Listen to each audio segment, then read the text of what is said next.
प्रेम एक ऐसा भाव जिससे परमात्मा को पाया जा सकता है। भगवान गौतम बुद्ध ने पूरी दुनिया को प्रेम का संदेश दिया कि प्रेम से आप पूरी दुनिया को जीत सकते हैं। बुद्ध कहते हैं कि प्रेम से घृणा को भी जीता जा सकता है।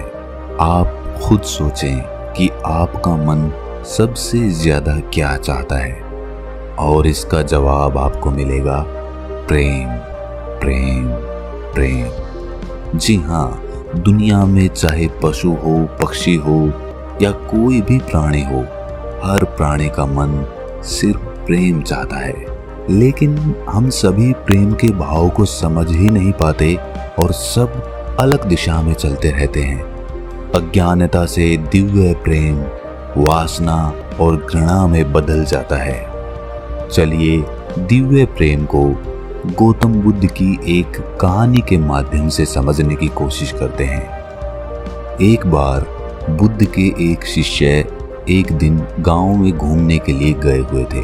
घूमते हुए उन्हें बहुत प्यास लग गई। वो एक कुएं के पास गए। वहां पर एक युवती ने उन्हें पानी पिलाने के लिए कहा। पहले तो वो पानी देने के लिए मान गई, लेकिन बाद में उसने घड़ा पीछे कर पानी देने से मना कर दिया।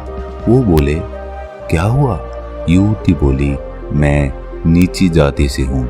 मेरे हाथ का पानी पीने से आपका धर्म भ्रष्ट हो जाएगा। आनंद ने कहा कि आप इसकी चिंता ना करें, मुझे पानी पिलाएं। पानी पिलाना तो पुण्य का काम होता है।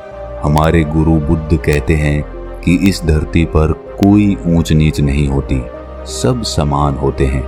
ये सुनकर वो युवती बेहद खुश हो गई और उन्हें पानी पिलाया।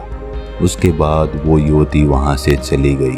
वो रास्ते भर आनंद के बारे में ही सोचती रही। उसे उनकी सोच बहुत पसंद आई। आनंद देखने में भी बहुत सुंदर थे। कोई भी उन पर आसानी से मोहित हो जाता। वो युवती भी आनंद पर मोहित हो गई। वो रोज कुएं के पास उनका इंतजार करती। आनंद रोज उस कुएं के पास से जाते तो वही युवती उन्हें पानी पिलाती।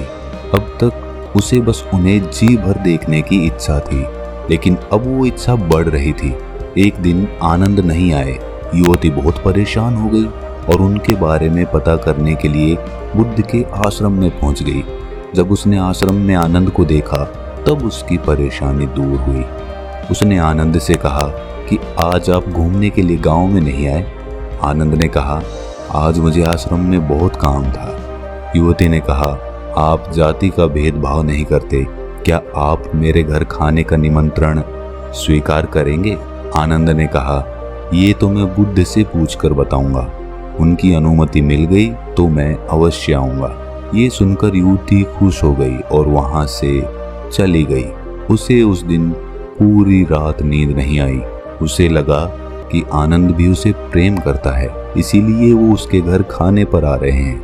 अगले दिन आनंद बुद्ध से अनुमति लेकर उस युवती के घर गए। युवती ने उनके लिए अलग अलग तरह के पकवान बनाए थे। उन्होंने उसे बड़े प्रेम से ग्रहण किया।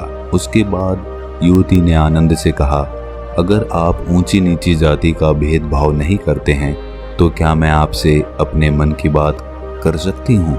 आनंद ने कहा, हाँ जरूर बोलो। युवती ने कहा, मैं आपसे प्रेम करने लगी हूँ, आपसे शादी करना चाहती हूँ। क्या आप मुझसे शादी करेंगे? आनंद ने ये सुनकर कहा कि प्रेम करना कोई गलत बात नहीं है। प्रेम तो हर किसी को करना चाहिए, लेकिन मैं आपसे विवाह नहीं कर सकता। मैं एक सन्यासी हूँ। मेरे जीवन का लक्ष्य विवाह करना नहीं है। मैं केवल बुद्ध की सेवा करना चाहता हूँ। युवती ने कहा, मैं आपको बुद्ध की सेवा करने से नहीं रोकूंगी, बल्कि आपके साथ मैं भी उनकी सेवा करूंगी। आनंद ने कहा, जो तुम सोच रही हो वो नहीं हो सकता है। और ये कहकर वो वहां से उठकर चले गए। अब वही प्रेम युवती के लिए पीड़ा का कारण बन गया। वो हर कीमत पर आनंद को पाना चाहती थी। जब ये बात युवती की माँ को पता चली तो उसने एक उपाय सोचा।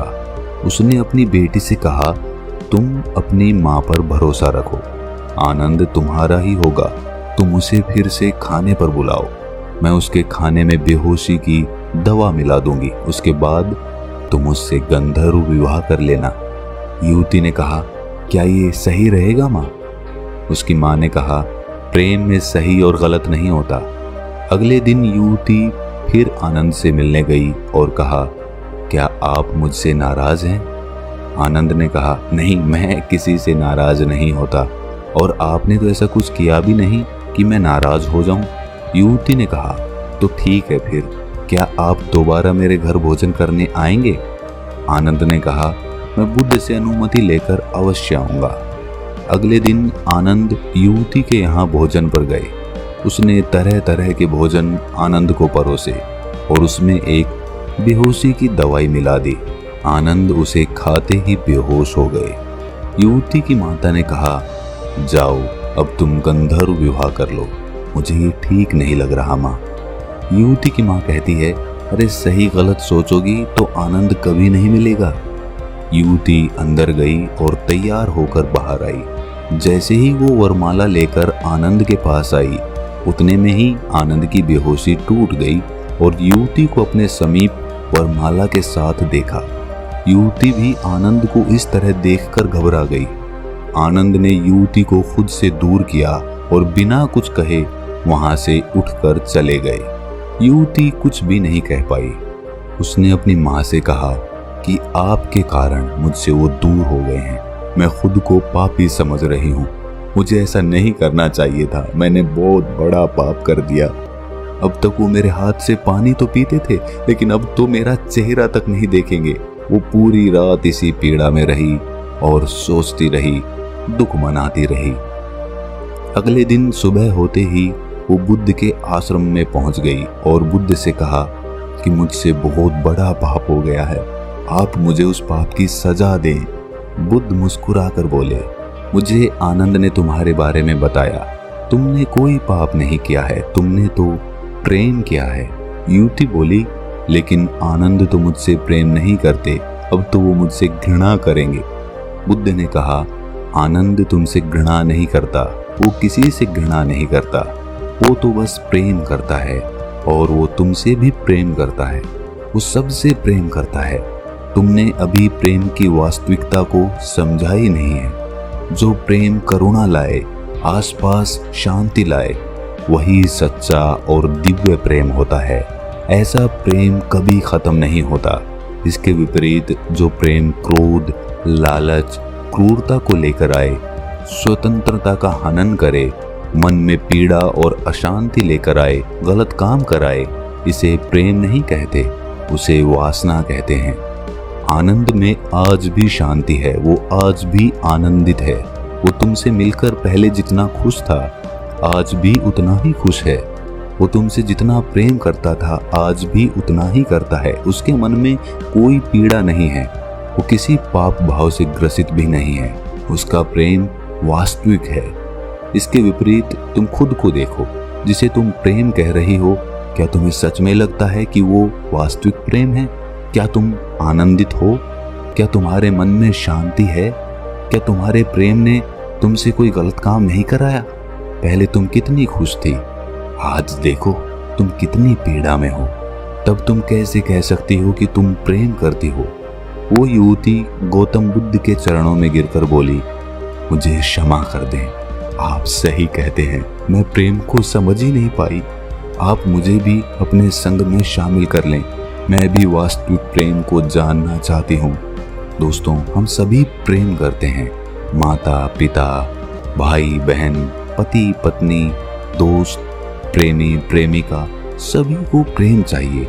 लेकिन क्या हम जिस प्रेम के पीछे भागते हैं उसे समझते भी हैं? वास्तव में जिसे हम प्रेम समझ बैठे हैं वो वासना के अलावा कुछ भी नहीं है। अगर आपका प्रेम आपको स्वार्थ की तरफ धकेल रहा है तो आप समझ जाना कि आप प्रेम नहीं करते। ये आपका कोई निजी स्वार्थ है जिसके कारण आप प्रेम का ढोंग कर रहे हैं। वास्तविक प्रेम लेना नहीं, देना सिखाता है और उसे देने में हमें हमेशा सकारात्मक ऊर्जा का अनुभव होगा। कहते हैं एक माँ अपने बच्चे से निस्वार्थ प्रेम करती है। वो अपने बच्चों के लिए सब सुख दुख हंसते हुए जीवन निकाल देती है, लेकिन उन्हें तकलीफ नहीं होने देती। लेकिन वही माँ क्या दूसरे के बच्चों को भी वही प्रेम दे सकती है? अगर हाँ, तो वही वास्तविक निस्वार्थ प्रेम है, और अगर नहीं तो वो लालच से जुड़ा हुआ है। उसे वास्तविक प्रेम नहीं कहा जा सकता। दिव्य प्रेम हर प्राणी के लिए, हर इंसान के लिए, हर जानवर के लिए, पेड़ पौधों के लिए बराबर होता है। वो किसी में कोई फर्क नहीं करता। और जो हमारा प्रेम होता है, जो वासना से परिपूर्ण होता है, वो प्राणियों में तो क्या, लोगों में भी भेद कर देता है। जैसे मैं उससे ज्यादा प्रेम करता हूँ, इससे कम प्रेम करता हूँ, नहीं, प्रेम तो हर जगह बराबर होता है। तो दिव्य प्रेम की क्या क्या साधनाएं होती हैं, आप मुझसे कमेंट सेक्शन में ज़रूर पूछें, और उस पर मैं हो सकता है एक अलग से वीडियो भी बनाऊं कि हम दिव्य प्रेम को अपने मन में कैसे जागृत कर सकते हैं। जी हाँ दोस्तों, इसकी भी साधनाएं होती हैं, और साधनाओं के माध्यम से हम दिव्य प्रेम अपने मन में जगा सकते हैं। अगर ये कथा आपको थोड़ी सी भी ज्ञानवर्धक लगी तो इसे अपने सगे संबंधियों, दोस्तों, मित्रों के साथ शेयर ज़रूर करें, और ऐसी ही कहानियाँ सुनने के लिए हमारे चैनल को सब्सक्राइब कर लें और नोटिफिकेशन बेल को प्रेस कर दें, ताकि जब भी हम कोई कहानी या कथा डालें तो आपको तुरंत पता चल जाए। तो मिलते हैं अगली कहानी में, तब तक के लिए अपना ख्याल रखें।